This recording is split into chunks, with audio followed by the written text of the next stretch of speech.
कर रहे हैं कहीं कैमरा पर लगा भी के। देखे होंगे जो है कि शौचालय में या फिर जो चेंजिंग रूम वगैरह होता है कहीं नहीं लगा रहता ऐसी है। कोई घटना हुई थी? श्रेया तिवारी से पहले घटना जो हुई है वो घर पे हुई है, विद्यार्थियों के घर पे हुई है। कई विद्यार्थी थे घर पे आत्महत्या कर लिए, फांसी लगा ली, सब वहीं पढ़ने वाले। पढ़ने वाले। मेरे ही साथ का एक लड़का था, आत्महत्या जो किया। मेन टॉर्चर होता है कि किस तरह से क्या होता है? प्रताड़ना मेन है।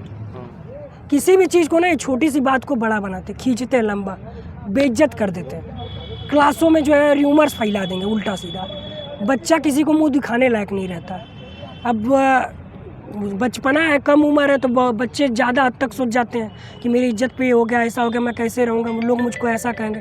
यही सब रीज़न है जिसकी वजह से वो डिप्रेशन में आके। क्या इसके पहले किसी ने थाने पर शिकायत नहीं की? नहीं, थाने पे शिकायत नहीं होता था क्योंकि ज़्यादातर बच्चे घर पे आत्महत्या करते थे। इसका स्कूल से कोई लेना देना नहीं। ऐसे विद्यालयों पर आपकी तरफ से कौन सी कार्रवाई होनी चाहिए जो बच्चों को प्रताड़ित करते हैं? ऐसे विद्यालयों पे कार्रवाई होनी चाहिए कि पहले तो गार्जियन जो है, अभिभावक हैं, उनको तो ऐसे विद्यालय में एडमिशन नहीं कराना चाहिए, न पढ़ाना चाहिए। वो पूछे बच्चों से जो पढ़े हुए वहाँ के बच्चे, तो अगर वो एंट्रेंस दिया जाता है एडमिशन से पहले, उस विद्यालय में एंट्रेंस दिया जाता है, एंट्रेंस के फॉर्म में कहीं भी नहीं लिखा रहता है कि स्कूल का टर्म एंड कंडीशन क्या है, कब कितना फीस रहेगा, कब कितना बढ़ जाएगा, पहले तो आप नहीं बताते हैं।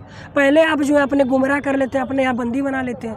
जब वो आपके यहाँ फंस जाता है तब आप उसके फाइन लगाते हैं, ये सब करते हैं। ऐसे विद्यालय में नहीं पढ़ाना चाहिए। उन्होंने कहा कि हमने अपनी ड्यूटी पूरी की है। अच्छा चलिए ठीक है, ड्यूटी पूरी की है, ठीक। उनको अफसोस नहीं दिख रहा है। जो वहाँ के प्रिंसिपल हैं, उन्होंने जो बयान दिया है, उनको तनिक भी जरा भी सिकन नहीं उनके चेहरे पे। वो जब पकड़ी गई, जब पुलिस की हिरासत में हुई, गिरफ्तार हुई, तो मीडिया वाले उनसे भी पूछताछ किए तो कह रही थी हम अपना ड्यूटी कर रहे थे, अगर ड्यूटी करना गलत है तो मैं गलत हूँ।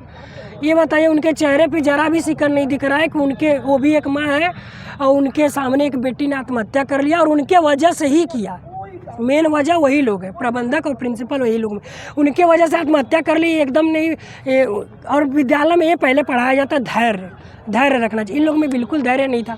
धैर्य होता तो इन लोग इस बात को इतना क्यों बनाते। बताइए, बैग में प्रोटेक्शन मिला था, उस पर आप क्या कहेंगे? देखिए, प्रोटेक्शन मिला था, क्या वो बरामद हुआ प्रोटेक्शन? अगर मिला था तो मुझे पहले पता है गंदा सामान मिला, तो मुझे लगा हो सकता है किट मिला हो। लड़कियों 18 साल के बच्चे हो जाते हैं, मैच्योर हो जाते हैं, प्रोटेक्शन रखना कोई बहुत गलत बात नहीं। इसके बारे में हमको पढ़ाया जाता है विद्यालय में, 9वीं कक्षा में ही हमको पढ़ा दिया जाता है इसके बारे में। क्यों बच्चों को टॉर्चर किया गया, इस पे आप बताइएगा, आपका क्या प्रतिक्रिया है? टॉर्चर जो किया इनकी, देखिए कहीं ना कहीं नीचा दिखाना, कहीं ना कहीं जो है उस बच्ची का पहले से कुछ अनबन रहा होगा, पहले से, चाहे जो भी अनबन हो, फीस का हो, चाहे जो भी कभी कुछ कही हो, विद्यालय से कुछ ना कुछ जरूर रहा होगा उसका।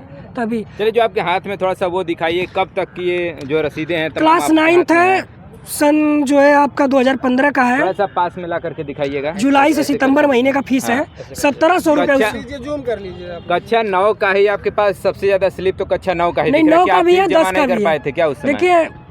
देखिए इसमें कुछ बच्चे ऐसे थे जो 1 साल का फीस एक ही साथ जमा कर देते थे। शुरुआत होता था विद्यालय, अच्छे घर से थे जो वो जमा कर देते थे। उनको तो आप कोई कंसेशन नहीं देते थे, न उपाधि देते थे, न कुछ देते थे। उनके पास भाई है, जमा कर दे रहे हैं। और मैं भी जमा करता था, तो मैं भी तो जमा करता था भाई। मैं पढ़ रहा हूँ 9, 10 पढ़ के तो कहीं भागूंगा नहीं।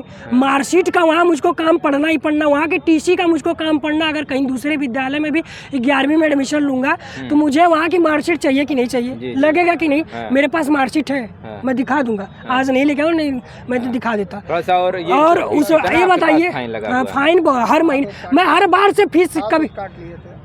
से फीस जो है लेट जमा किया हूँ। बहुत मैं भी आत्महत्या करने की कोशिश किया था, विद्यालय से प्रताड़ित होकर के। विद्यालय से भी बहुत सारी बातें थी।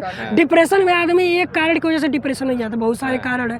अब उस बच्चे ने भी आत्महत्या किया, कहीं ना कहीं उसको पिता का भी डर रहा होगा। जो बच्चों में अपनी इमेज चली गई उसका भी डर था, और जो प्रिंसिपल ने जो किया वो, और आगे जो रिजल्ट आता उसका भी उसका डर था, इसीलिए वैसा। कुछ और कागजात जो है आपके हाथ में सब दिखाई। देखिए 401 रुपया पेनल्टी लगी है 2015 में, 5 रुपया पर डे के हिसाब से लगा है पेनल्टी। है जुलाई से सितंबर महीने फीस का। थोड़ा सा पकड़ लीजिए।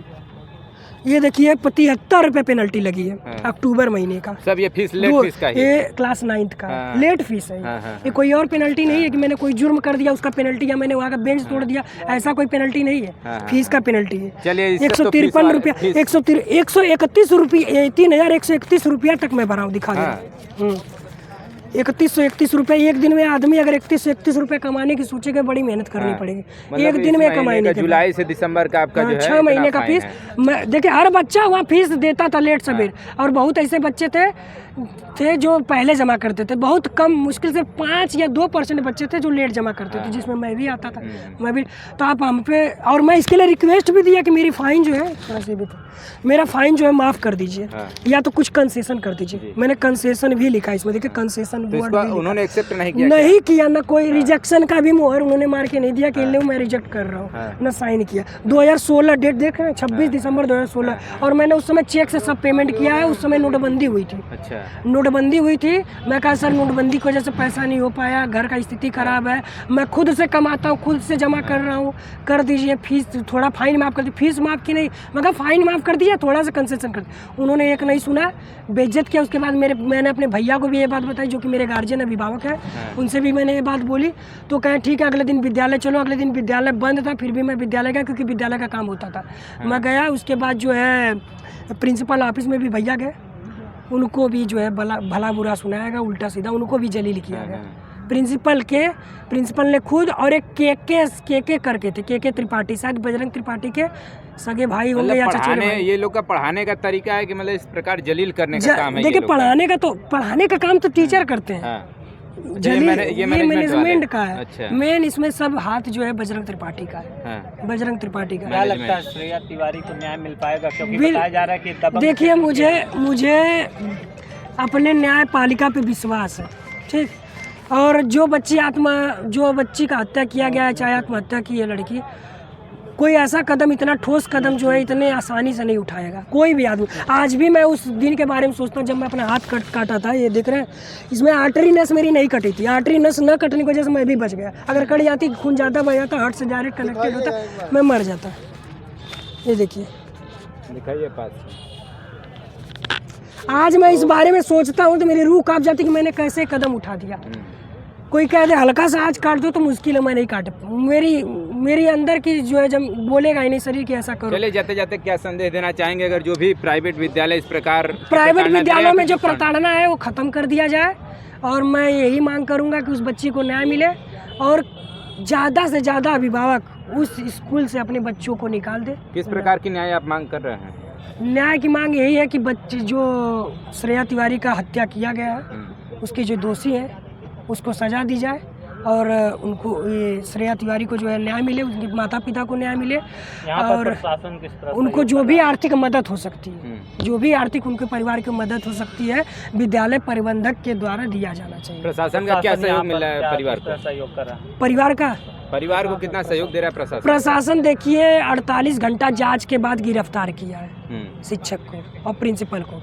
और आज शिक्षक जो धरना पे बैठे हैं, जो भी अपना बंद किए हैं विद्यालय, पूरे यूपी के, पूरे CBSE यूपी सब जो है पूरा विद्यालय बंद किए हैं। जो एसोसिएशन से जारी हुआ है लेटर, ये जारी हुआ है थर्सडे फ्राइडे का, और आज है ट्यूसडे। आप संडे को क्यों नहीं बंद कर दिया? स्कूल संडे को अपना काम कर लिए होते। आप बच्चों का विद्यालय बंद करेंगे, बच्चों की पढ़ाई रोक के आप अपना धरना प्रदर्शन करेंगे। उनका 50 रुपये एक दिन का फीस होता है वो वापस कर दीजिए। 20 रुपये गाड़ी की भाड़ा हो गया अगर निकाले पर डे का तो वापस कर दिया। अच्छे विद्यालय का 250 रुपया होगा, 300 रुपया होगा, आप सभी गार्जियन को वापस दे दीजिए 300 रुपया। ऐसा तो करेंगे नहीं, अगर करना है तो कर दे। और मैं यही कहूँगा, और यहाँ के जो पुलिस है बहुत पूरा सपोर्ट कर रही है, सपोर्ट नहीं करती तो गिरफ्तार नहीं होते, और जांच के बाद उनको गिरफ्तार किया गया। मैं CBSE एसोसिएशन को ये बता देना चाहता हूँ कि ये जांच करने के बाद गिरफ्तारी हुई है। जब अनुराग आर्य SP ने, सुप्रिटेंडेंट ऑफ पुलिस ने जब बताया है कि CCTV कैमरे और बच्चों की पूछताछ पे और मोबाइल का ये सब रिकॉर्ड सब कुछ देखते हुए हमने हिरासत में लिया, तो कैसे CBSE कह सकता है कि जो है बिना जांच किए आप जो है गिरफ्तार कर लिए? तो सरासर गलत है, आरोप लगा रहे। ये हमारे प्रशासन पे आरोप लगा रहे। CBSE एसोसिएशन ने एक ओपन लेटर जारी किया है, कहा कि अगर बच्चों को इस तरह से अगर डाटा नहीं जाएगा तो वो बच्चे बिगड़ भी सकते हैं, शायद इसलिए भी डाटा जाता है। ये भी तो कहना है। ठीक है, डांटिए आप, गार्जियन तक भी बात पहुंचाइए, पर तरीका होना चाहिए ना, तरीके से करिए आप उस चीज़ को। आप जो अनुराग आर्य जी की मैं बात कर रहा हूँ, उन्होंने बोला सही तरीके से ये लोग हैंडल नहीं कर पाए। मैंने कि हैंडल करना, इन लोग हैंडल नहीं कर पाए। मतलब घर का फ्रस्ट्रेशन, मैनेजर का फ्रस्ट्रेशन, बजरंग त्रिपाठी जी के गुस्से का फ्रस्ट्रेशन ये लोग बच्चे पे निकाल रहे हैं। ये सरासर गलत है। चलिए।